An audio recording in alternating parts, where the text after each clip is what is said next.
someterse al hombre y el hombre tiene que ejercer dominio sobre ella. ¿Por qué fue así? Por la maldición. Entonces vamos a empezar allí con eso. Nos vemos allí que en los tiempos bíblicos la mujer tenía pocos derechos y eran tratadas de manera subordinada a los hombres. A los hombres era que estaban sobre ella, los hombres eran los que mandaban sobre ella. Entonces vemos que la subordinación de la mujer a los hombres se refiere a la sujeción, sumisión y dependencia que una mujer tenía respecto a un hombre. O sea que la mujer tenía que sujetarse, ser sumisa al hombre y la mujer dependía del hombre. Y el hombre tenía que ejercer dominio sobre ella. Y así fue. Pero eso vino por causa de la maldición. Entonces veamos que la mujer no tenía derecho a saludar en público a un varón. No podía aprender la Torá, no podían hacer vida pública, eran consideradas impuras cuando tenían su periodo, su menstruación, eran tratadas como esclavas. El voto femenino era anulado por el hombre que las representaba. Eran propiedad del que ganaba la guerra. Su papel era la maternidad, que aseguraba la descendencia por línea masculina. Eran consideradas posesiones y procreadoras de hijos. Vemos también que en las escuelas eran exclusivamente para los hombres. No habían escuelas para las mujeres porque las mujeres no podían estudiar la Torá. Entonces no habían escuelas, solamente las escuelas eran para los hombres. Las mujeres solo podían entrar en el templo, al atrio de los gentiles y al de las mujeres. Había en las sinagogas un enrejado que separaba el lugar destinado a las mujeres. La enseñanza estaba prohibida a las mujeres. Las mujeres no podían aprender, no podían nada. Estaba prohibida en ellas. En casa, la mujer no era contada en el número de las personas invitadas a pronunciar la bendición después de la comida. La mujer no tenía derecho a prestar testimonio.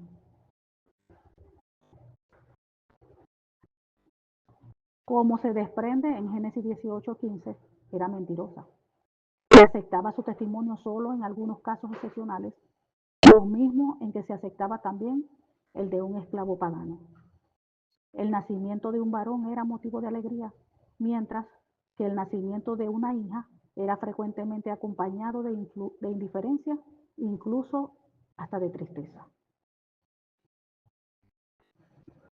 Entonces, partiendo de este trasfondo, ya al saber todo cómo eran las costumbres en los tiempos bíblicos de esa época, y todo a causa de la maldición, como ya lo habíamos mencionado, entonces solo partiendo de este trasfondo de la época podemos apreciar plenamente la postura del Señor Jesucristo ante las mujeres. Leemos, por ejemplo, en Lucas 8, del 1 al 3, dice: aconteció después que Jesús iba por todas las ciudades y aldeas, predicando y anunciando el evangelio del reino de Dios, y los 12 con él, y algunas mujeres que habían sido sanadas de espíritus malos y de enfermedades. María, que se llamaba Magdalena, la que había salido 7 demonios, Joana, mujer de Chuza, intendente de Herodes, y Susana, y otras muchas que le servían de sus bienes.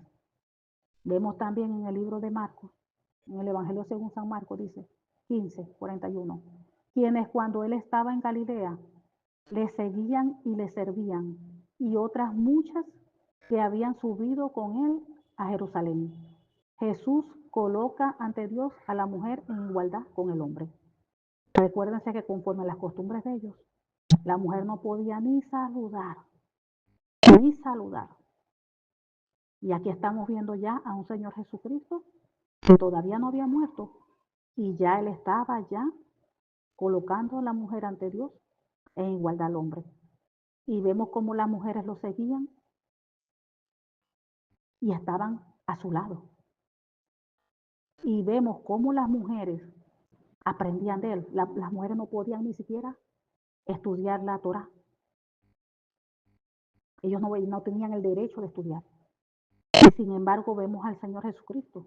Y aún después, más adelante, vamos a ver allí los apóstoles. como ya estaban enseñando a las mujeres.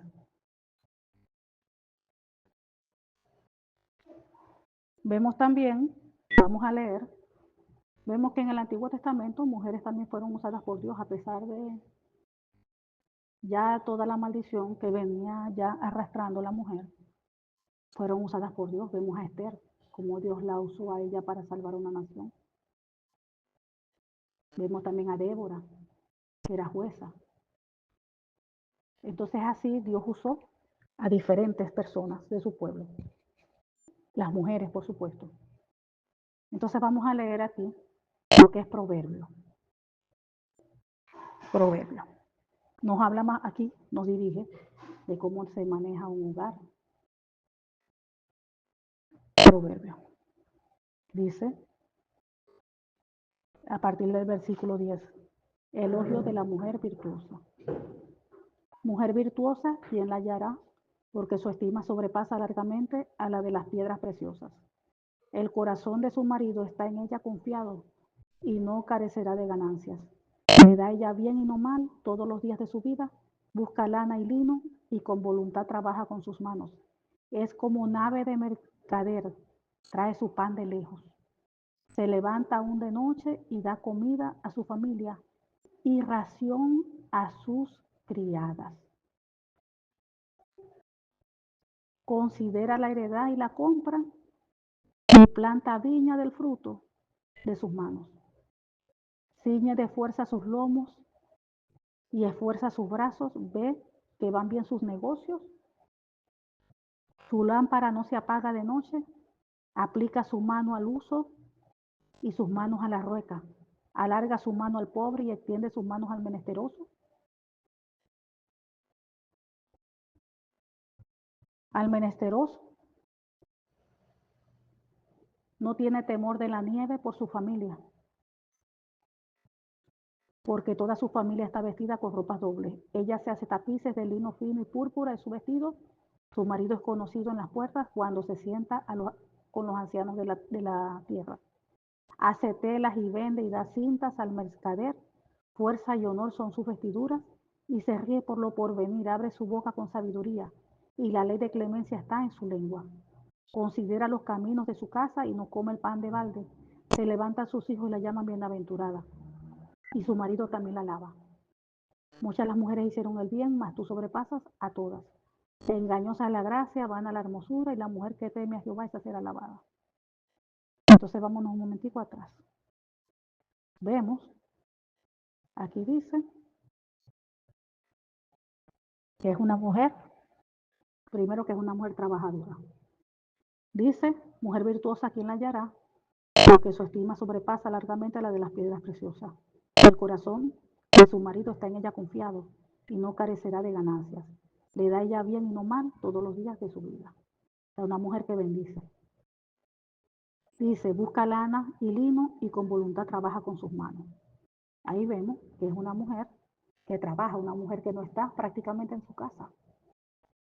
Dice, busca lana y lino y busca con voluntad, y con voluntad trabaja con sus manos. Es como nave de mercader, trae su pan de lejos. Dice que se levanta aún de noche y da comida a su familia y ración a sus criados. O sea que vemos aquí una mujer, como una mujer hoy en día dijéramos, una mujer empresaria. Dice, considera la heredad y la compra y planta viña del fruto de sus manos. O sea que una mujer que maneja dinero, negocios, tiene negocios, ve que esa tierra es buena, la compra, empieza allí a plantar, planta viña en sus tierras, o como hoy en día la alquila, fabrica una casa para alquilar, si los vamos hoy en día. Vemos que es una mujer que también cose, hace abrigos para su casa, hace ropa para sus hijos. Pero aquí hay un punto importante, dice, se levanta aún de noche y da comida a su familia y ración a sus criadas. Fíjense, ustedes saben que en los tiempos bíblicos había esclavos, esclavas, criadas. O sea, ¿qué quiero decir con eso? Que los tiempos de esos tiempos ya no son los mismos de hoy en día. Hoy en día nosotros no tenemos criados, no tenemos esclavos, esclavas. ¿Qué hacía ella? Ella organizaba todo en su casa. Aquí lo dice. Ella dejaba todo en su casa organizado. Le decía a su criada, ok, vamos a cocinar, hoy se va a cocinar esto, se va a hacer esto de comida, ustedes tú y tú atiendes a los muchachos, a los niños, vas a hacer esto, y la limpieza. O sea, ella organizaba todo en su casa porque tenía criados, criadas. Y ella se iba a la calle a trabajar. No a estar metida en las casas allá, chismeando ni nada, no, a trabajar. Compraba mercancías, revendía, ella misma compraba, cosía y le daba al mercader. Si veía algo que había que comprar, como dice aquí, una heredad, la compraba y comenzaba a sembrar. O sea, era una mujer de negocio, una mujer que se movía. Y una mujer encerrada en la casa no se va a mover ni va a poder hacer nada de eso. Como lamentablemente muchos hombres hoy en día que no dejan a la esposa hacer nada.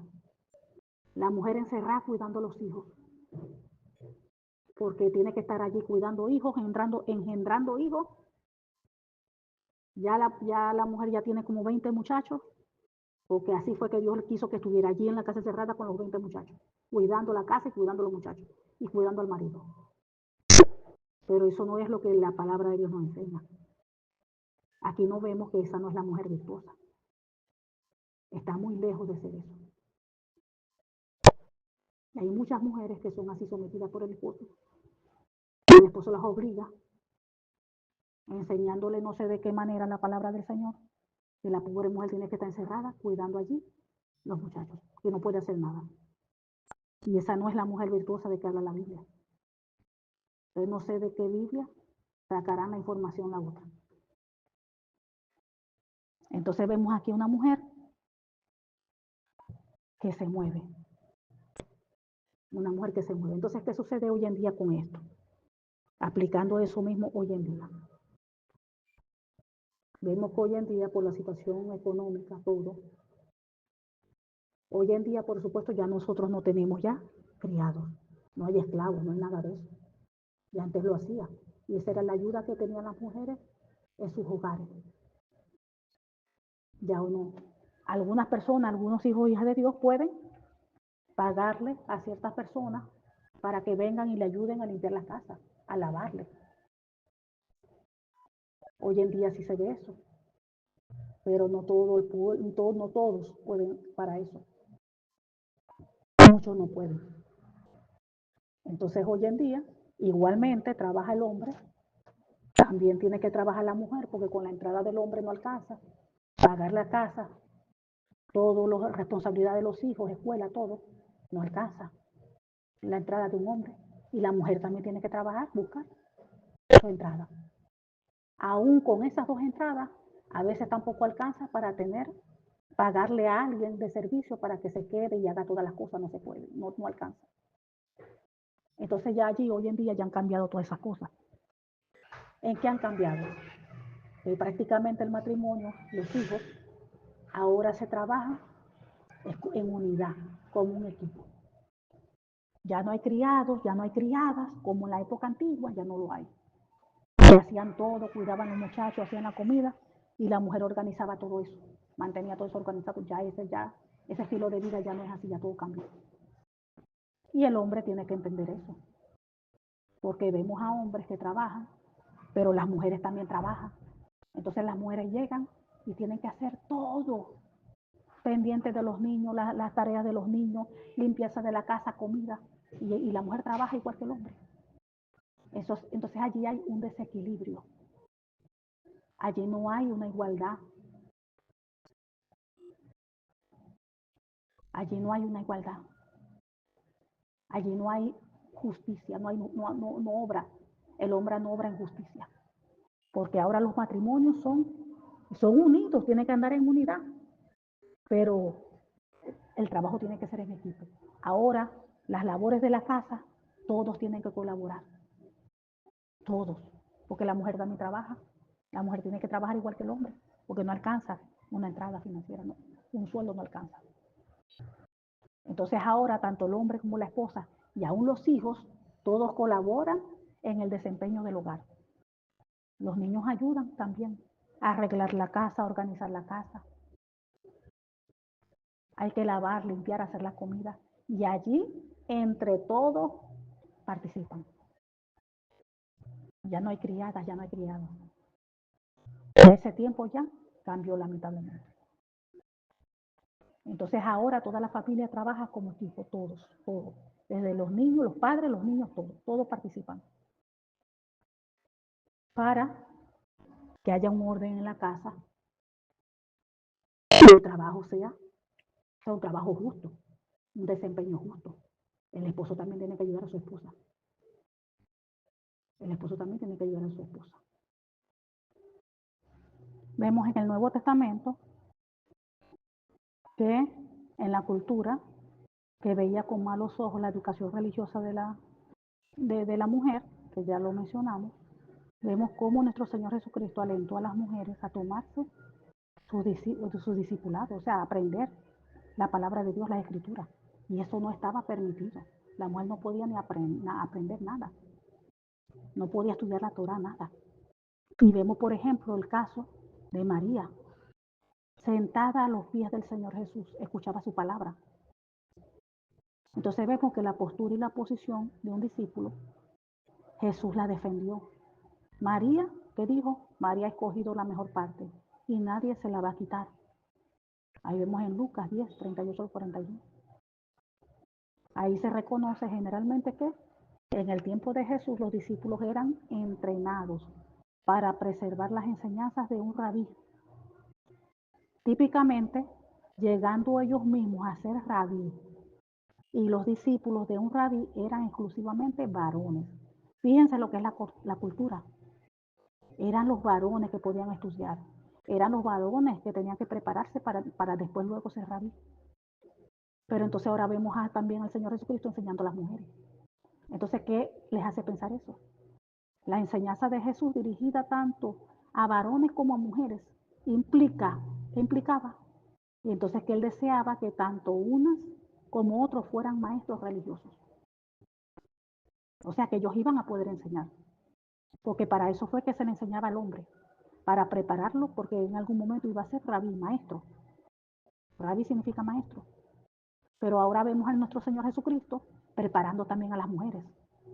Preparando a las mujeres para que fueran que ellas maestras. Entonces vemos a nuestro Señor Jesucristo preparando también a las mujeres para que fueran ¿qué? Maestras, como así lo hacían los hombres. Entonces, si nos hacemos otra pregunta, ¿significa la elección de Jesús solamente de varones para los 12 apóstoles originales, quienes tuvieron un papel de liderazgo reverenciado en la iglesia naciente, que por ende excluyó a las mujeres del liderazgo eclesiástico? No.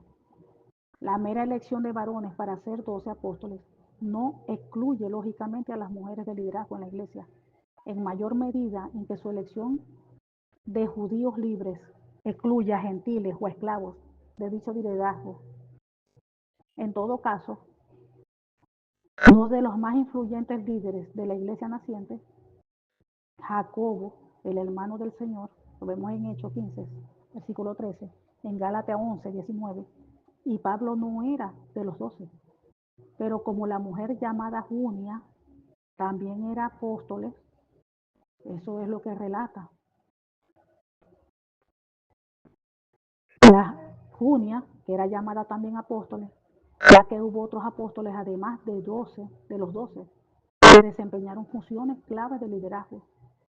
¿Por qué habría de ser los 12 nuestro único estándar para liderazgo en la iglesia? Entonces, ¿por qué Jesús escogió solo varones y ninguna mujer como los 12 apóstoles originales cuando comenzó? Aunque en el Nuevo Testamento, no implica sus razones, Jesús probablemente escogió varones por dos motivos: para evitar escándalos y para establecer un simbolismo paralelo.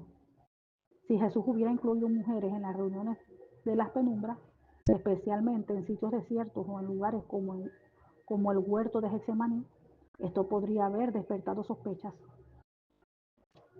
Esto podría haber despertado sospechas no solo sobre la moral de Jesús, sino también la de estos 12, de cuya integridad dependía la iglesia.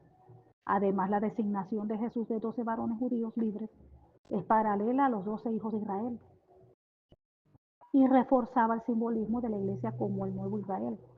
Por lo demás, la elección de Jesús de discipular mujeres muestra que su intención al escoger 12 apóstoles varones no era excluir a las mujeres del liderazgo de la iglesia. Ahí se le ve que esa no era su intención, porque él mismo las estaba enseñando, las estaba preparando, así como a los hombres por igual. Jesús tampoco impidió que las mujeres les predicasen el evangelio a varones. Vemos que la primera misionera cristiana fue una mujer samaritana. Muchos de los samaritanos en aquella ciudad creyeron en él por la palabra de la mujer que daba testimonio. Vemos en Juan capítulo 4, 39 y 28 al 42. La primera persona que el Cristo resucitado halló y comisionó para anunciar el evangelio de su resurrección y su futura ascensión a Dios fue María Magdalena. Vemos en Juan 20, 14, 18. Ya que apóstol significa enviado. Es apropiado decir que Cristo la designó como un apóstol a los apóstoles.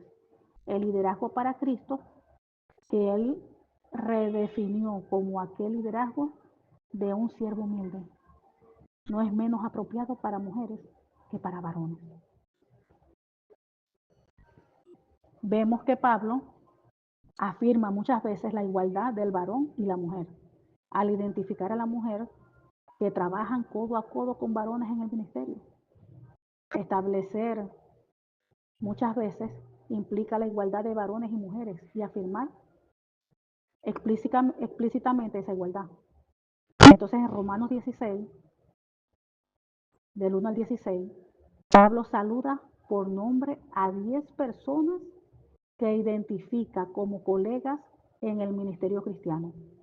Y 7 de las 10 son mujeres.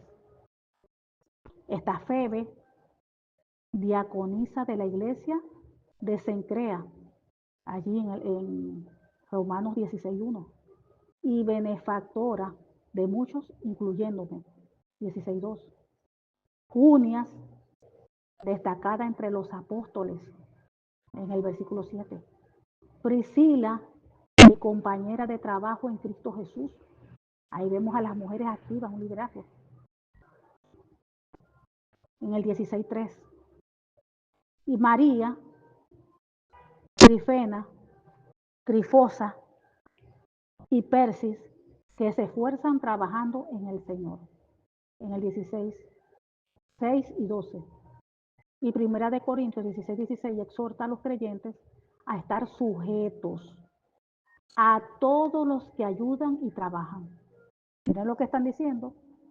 En 1 Corintios 16, 16 exhorta a los creyentes a estar sujetos a todos los que ayudan y trabajan. O sea, que todo aquel que ejerce un ministerio en el trabajo en el Señor, ahí se le está exhortando a los creyentes a sujetarse a ellos. O sea, que ellos están, ahí los creyentes están en autoridad, bajo autoridad de esos líderes. Y estamos hablando de mujeres, la mayoría son mujeres allí. Dice también en 1 Corintios 16, 16, exhorta a los creyentes a estar sujetos a todos los que ayudan y trabajan. Y en 1 Tesalonicenses 5:12 identifica a los que trabajan arduamente entre ustedes, como aquellos que les preceden en el Señor y les dan instrucción. Fíjense, no puede insistirse demasiado en que Pablo no está simplemente enumerando a estas mujeres como creyentes, sino como líderes ministeriales. Eran mujeres que estaban sirviendo en la obra y que estaban ejerciendo un ministerio, un liderazgo. El Señor Jesucristo vino a poner las cosas en su sitio, a devolverle esa autoridad a la mujer que había perdido allá en el Edén. Recuerden lo que Dios había hablado del hombre y la mujer. ¿Que iban a qué? A sojuzgar la tierra, a ejercer dominio, autoridad sobre la tierra y todo lo que implica en todas las áreas.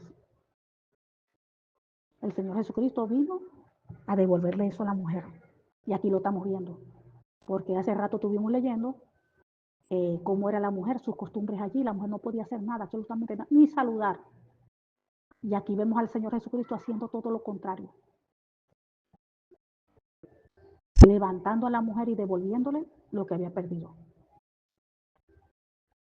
Entonces aquí vemos, Pablo saluda a muchos creyentes en este pasaje, pero se refiere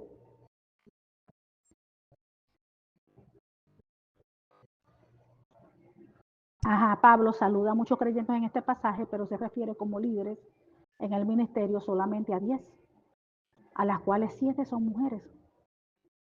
Los 3 varones son Aquila, Andrónico y Urbano. Los 2 primeros son enumerados con sus esposas, subrayando su autoridad compartida. Fíjense, que si se hubiesen llevado por las costumbres bíblicas, jamás ni nunca van a nombrar primero a la mujer, porque es el hombre. No, aquí los nombran a los 2, como quien tiene la autoridad compartida. Ustedes saben que en los tiempos bíblicos,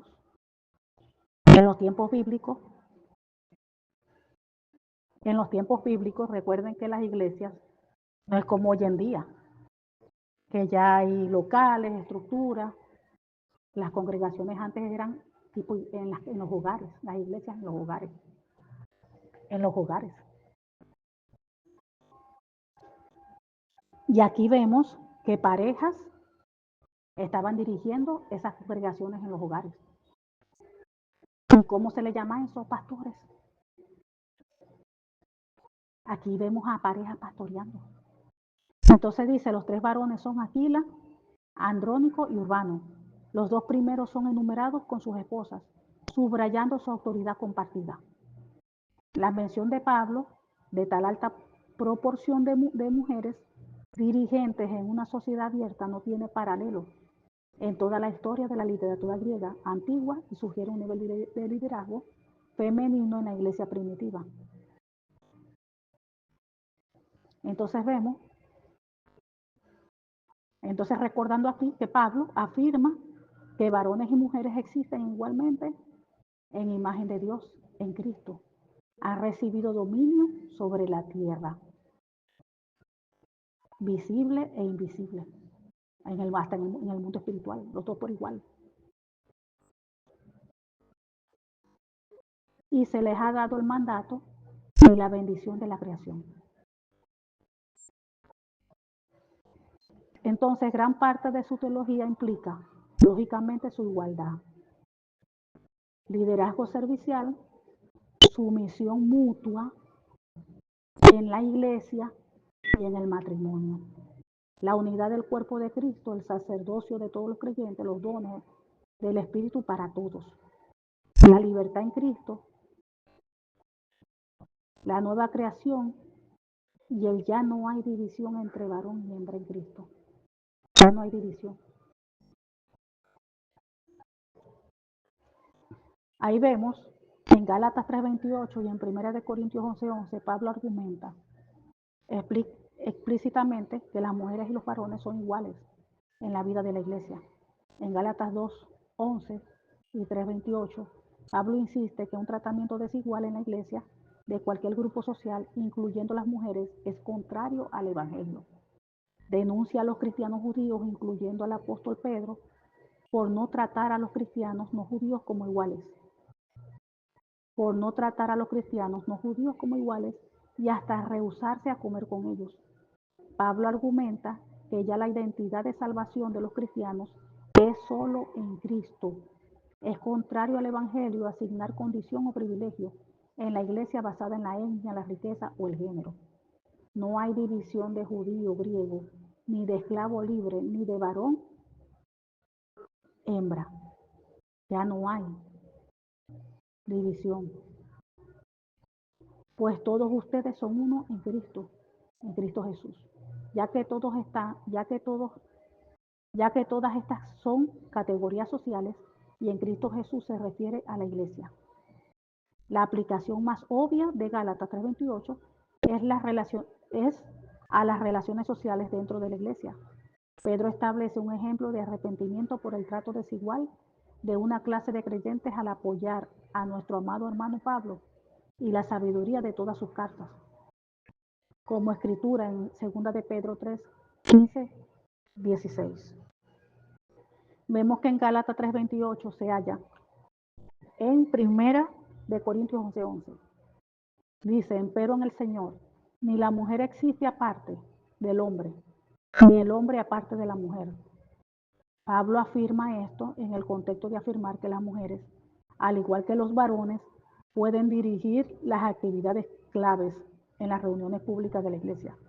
La oración, la dimensión vertical de la oración, la profecía, en la medida en que lo hicieran en forma que no repudien el matrimonio ni la moral cristiana. Este repudio de la separación entre varón y mujer en el Señor debe aplicarse como mínimo a estas actividades de liderazgo en la iglesia.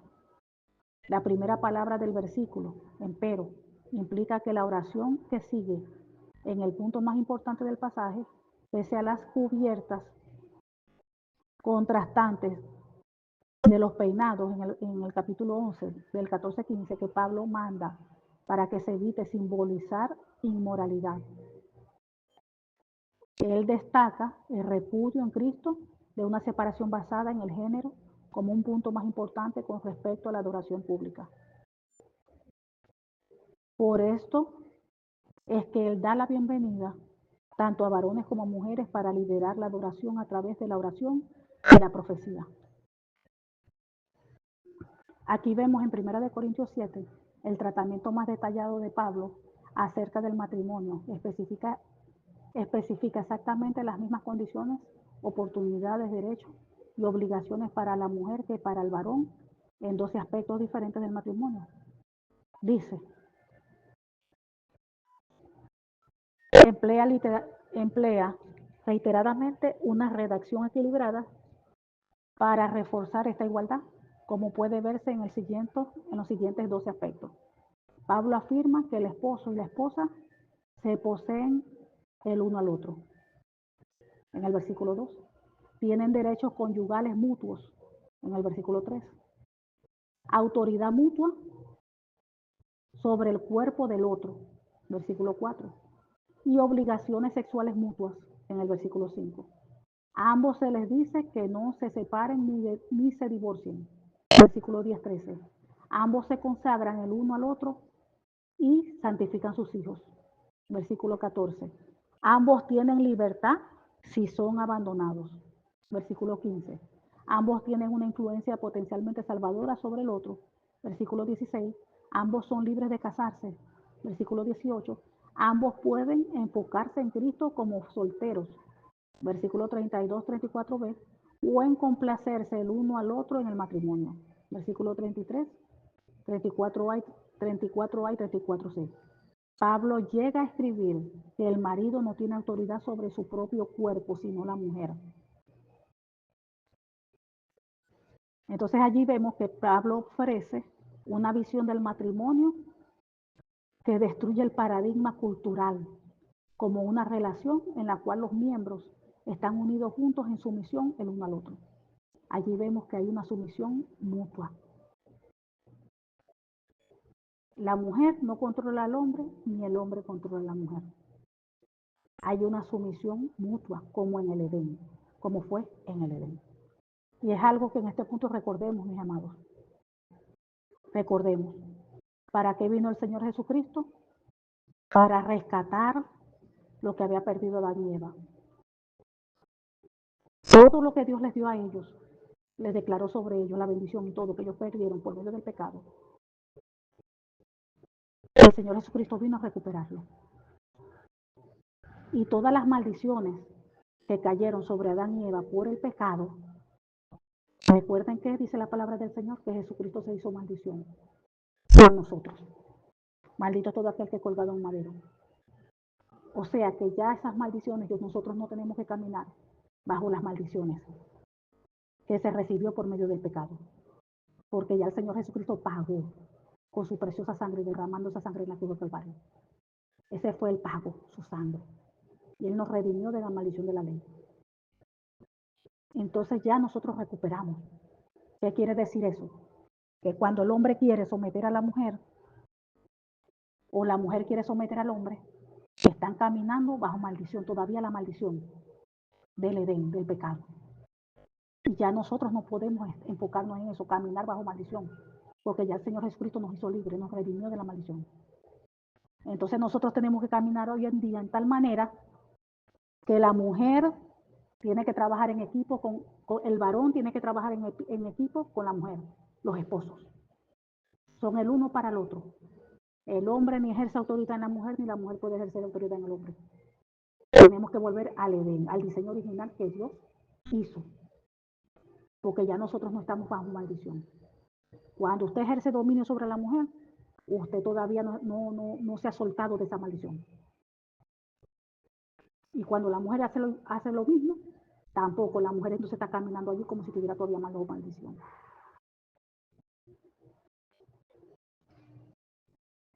En Efesios 5, 21 al 22 dice que la sumisión de la esposa es explícitamente una faceta de la sumisión mutua, cada cual cediendo voluntariamente en amor. El llamado de Pablo, tanto a esposas como a maridos, es para deferir y sostenerse el uno al otro.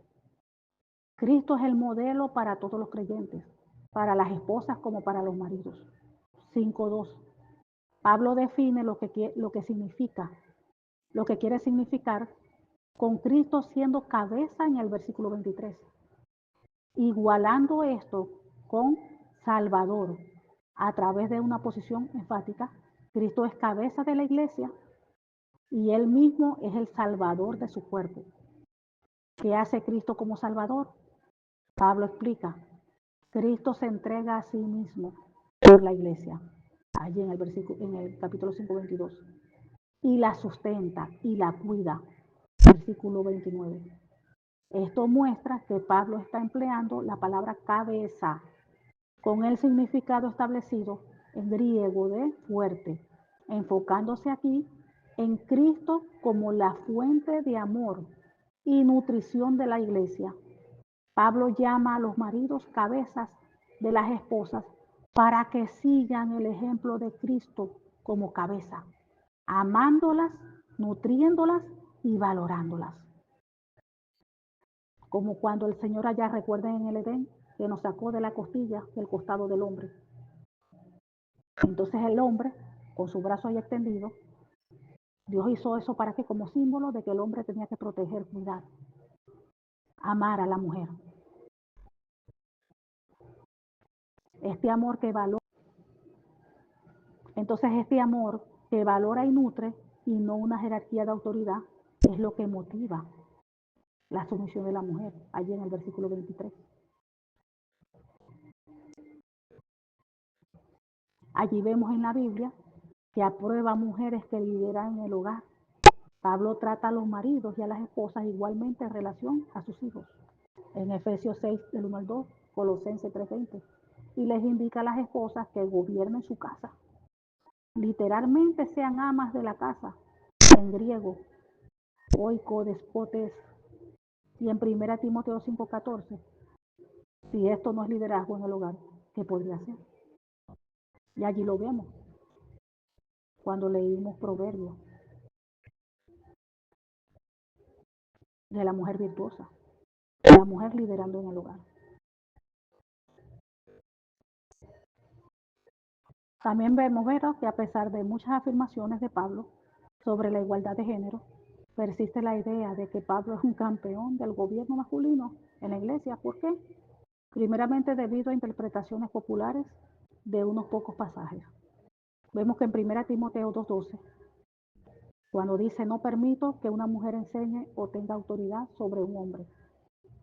Y en 1 Timoteo 3 y Tito 1, requisitos solo para supervisores masculinos.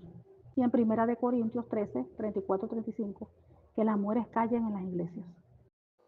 Entonces ahí vemos, vamos a ver el siguiente análisis,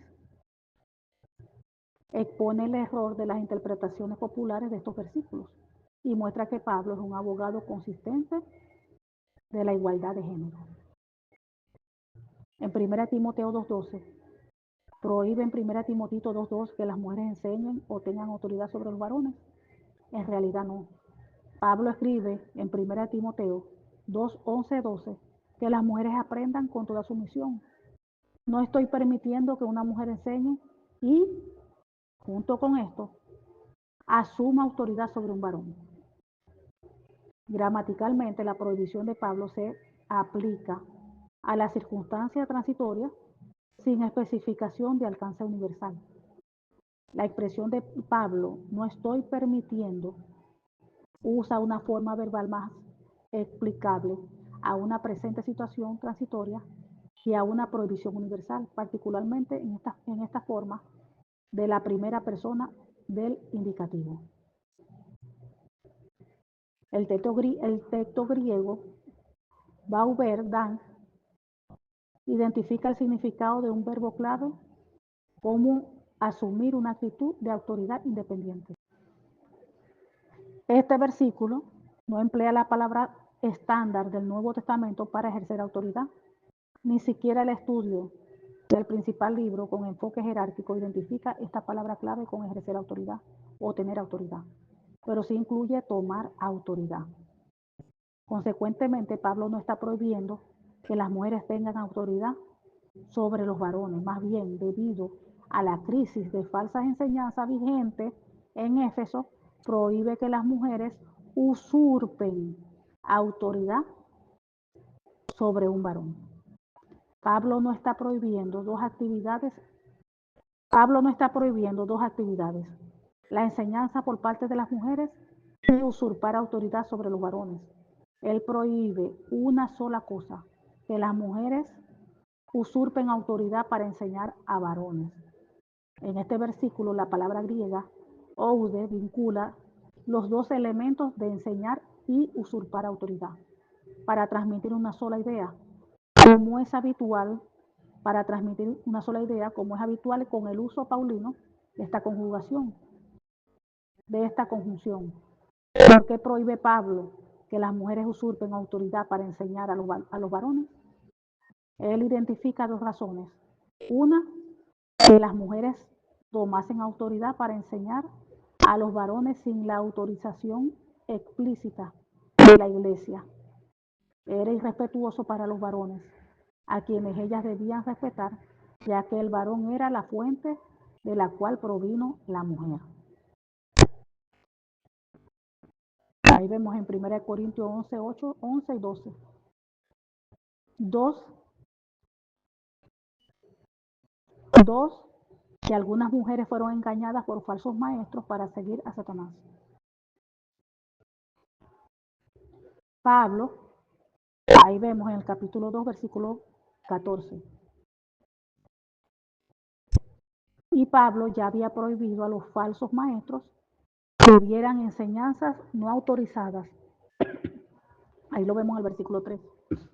Aquí restringe similarmente a las mujeres, el único grupo al que Pablo identifica como engañado por aquellos.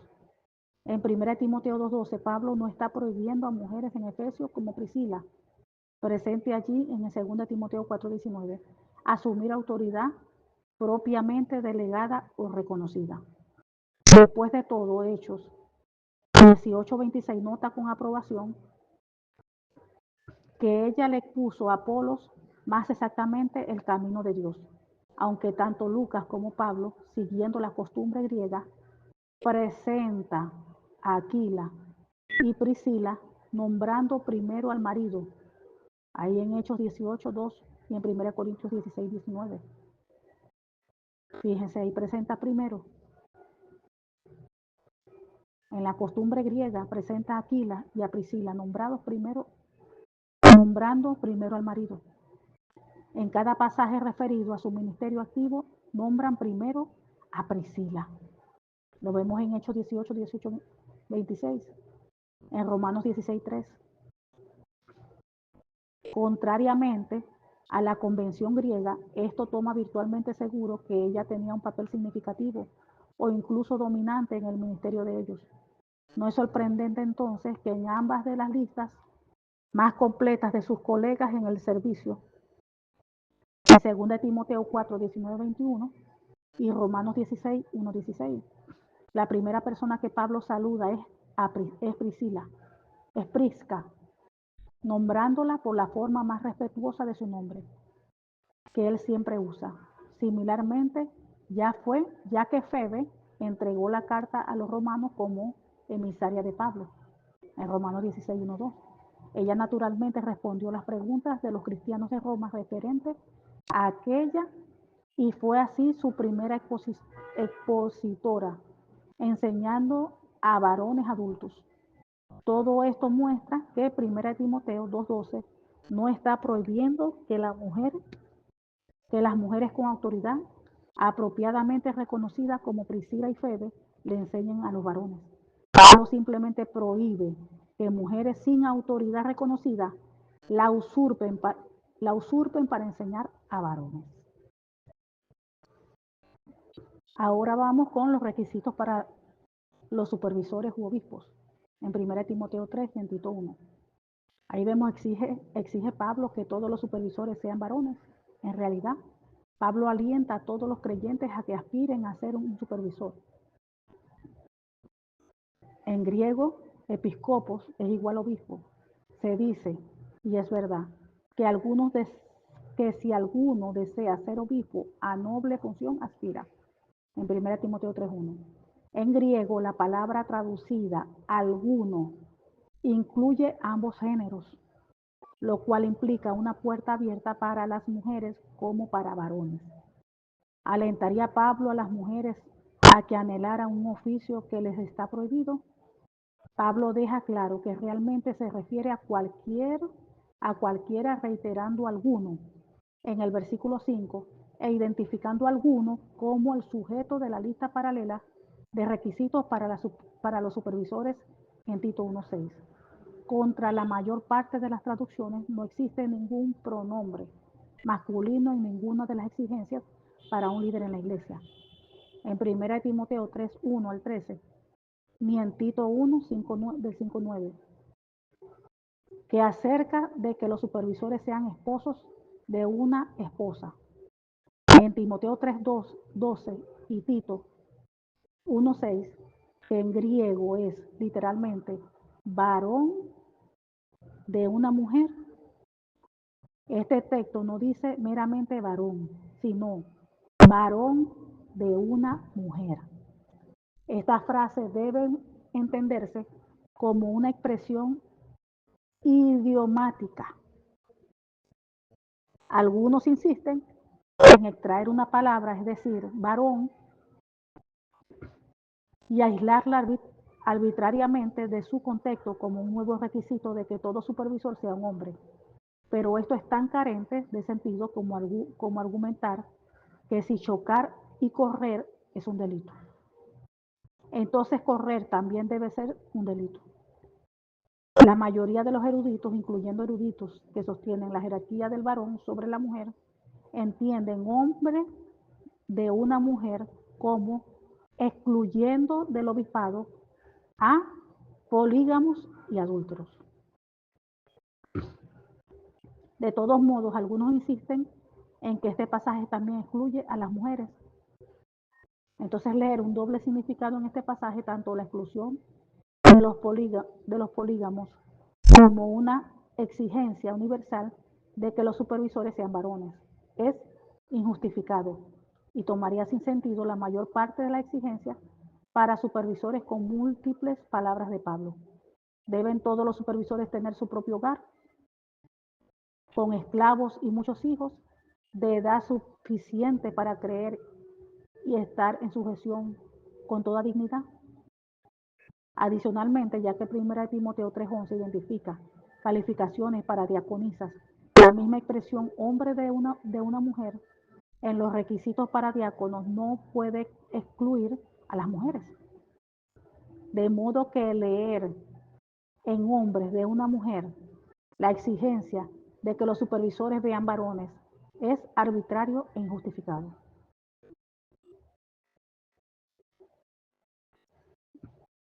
Se trata simplemente de una convención griega al igual que ocurre en español, de utilizar formas masculinas cuando se refiere a grupos de personas que incluyen varones y mujeres.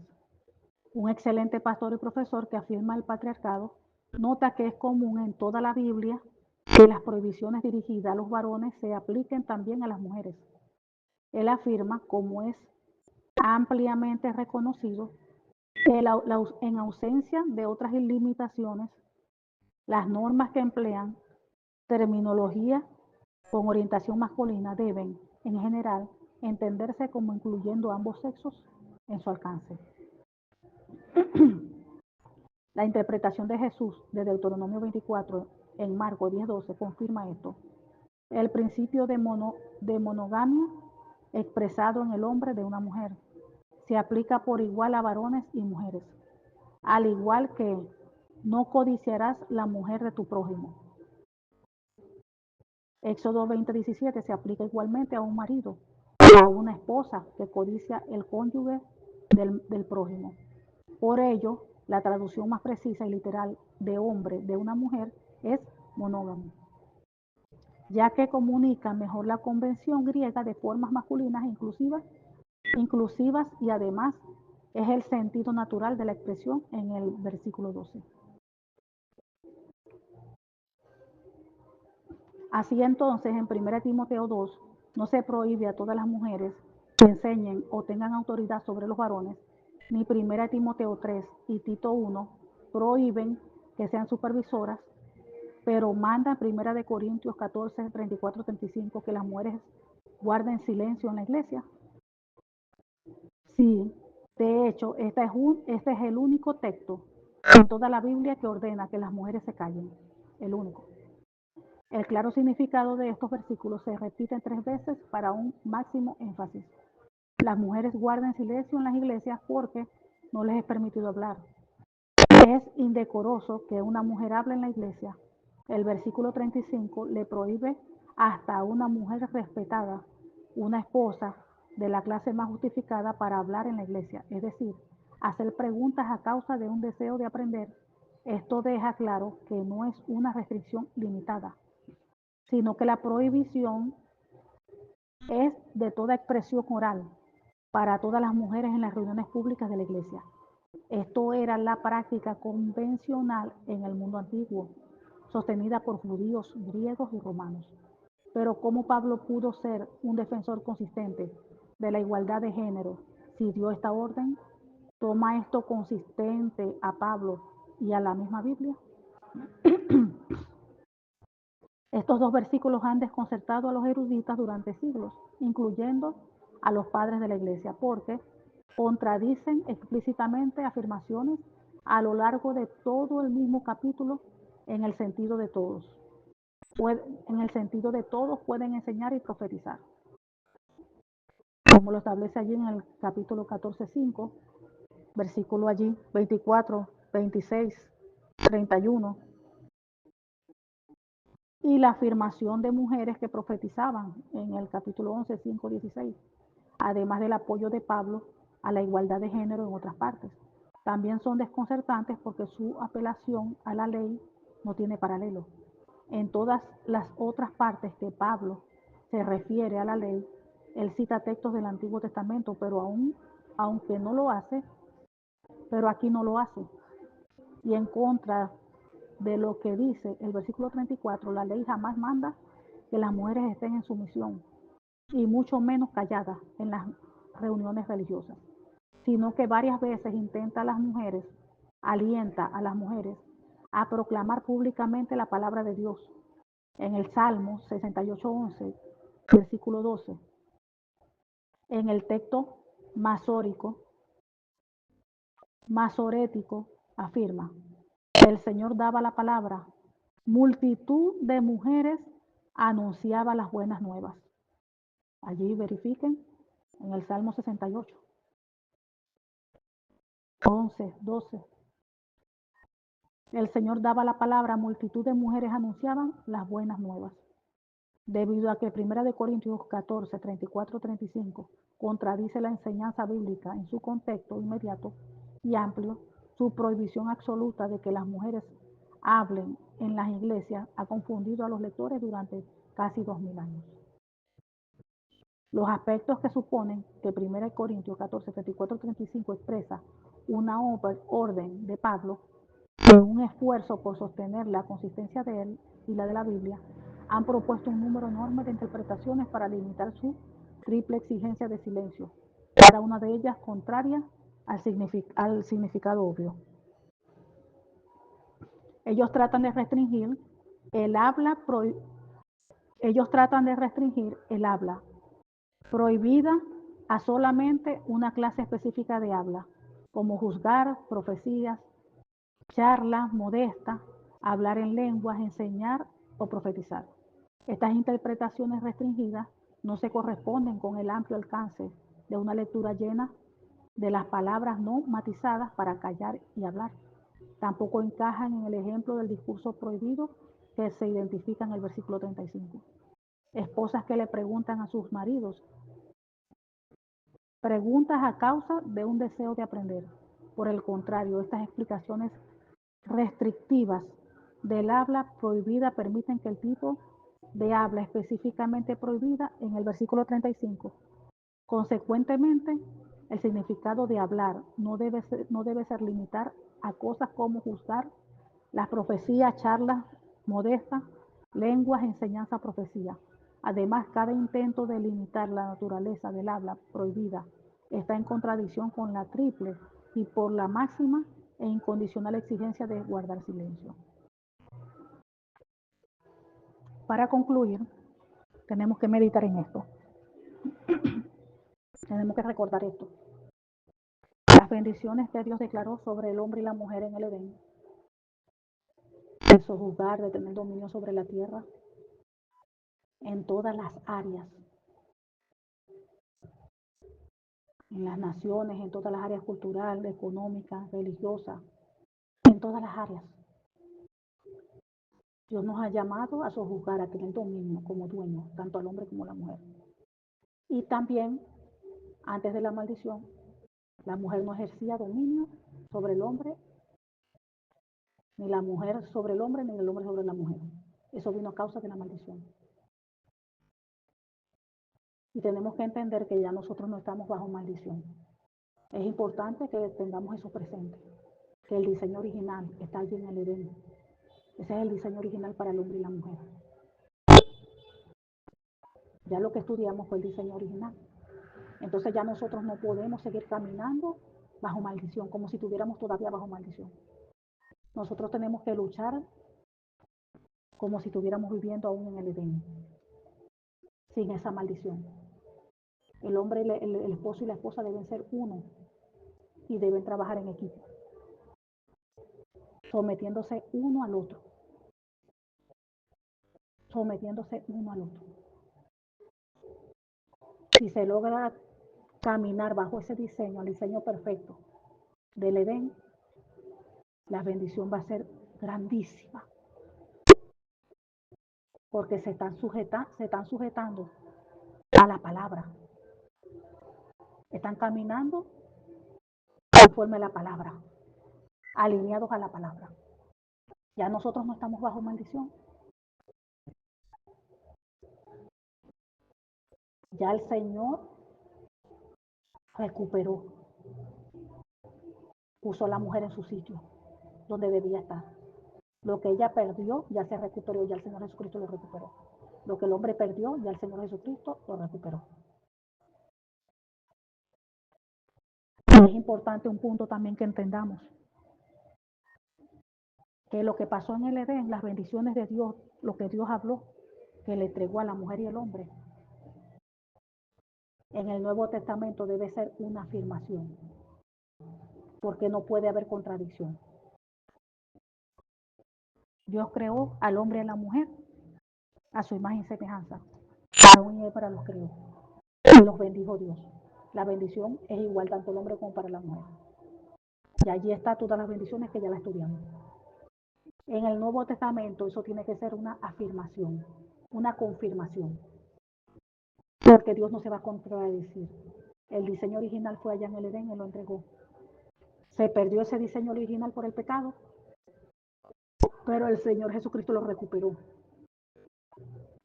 Lo comenzó a recuperar antes de su muerte. Comenzó a poner todo en su sitio. Comenzó a poner a darle, a poner a la mujer en su sitio donde debería de estar. Pero por muchos años, por mucho tiempo, tuvo la mujer llevando esa maldición encima. El hombre en autoridad sobre ella. Pero el Señor Jesucristo ya liberó a la mujer.